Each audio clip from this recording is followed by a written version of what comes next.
If you read Blake's Songs of Innocence, you'll read about the tiger. And it's strange to think of the tiger as innocent, but in a sense, because of his non-fear and his great strength, he doesn't have to be worried. He doesn't have to go into covert modes.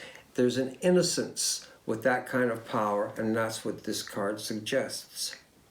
We move now down into the Hermit, which was thought to have been a glimmer of light, a beckoning, perhaps just to you, and we find out that now it's revealed as judgment. What you thought was just a whisper calling you, turns out that it was a trumpet awakening many people.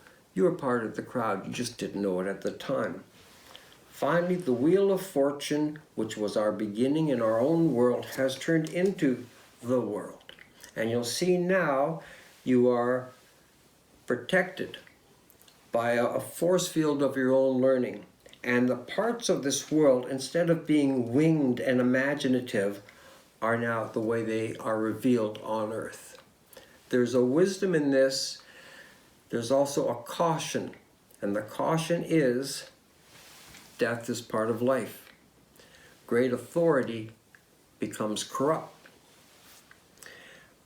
Great institutionalized learning has a built-in ceiling that will limit you in the end.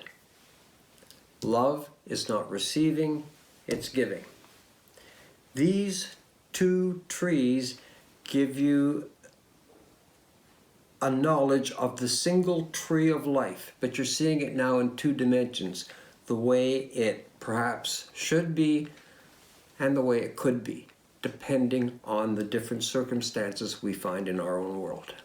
So in Lesson 4, we see the two sides of the trees, the tree of life and the tree of the knowledge of good and evil. We see how the cards perfectly align with those two trees and explain in depth what the tree of life really is. In the next lesson, Lesson 5, we're going to look at the fool's journey.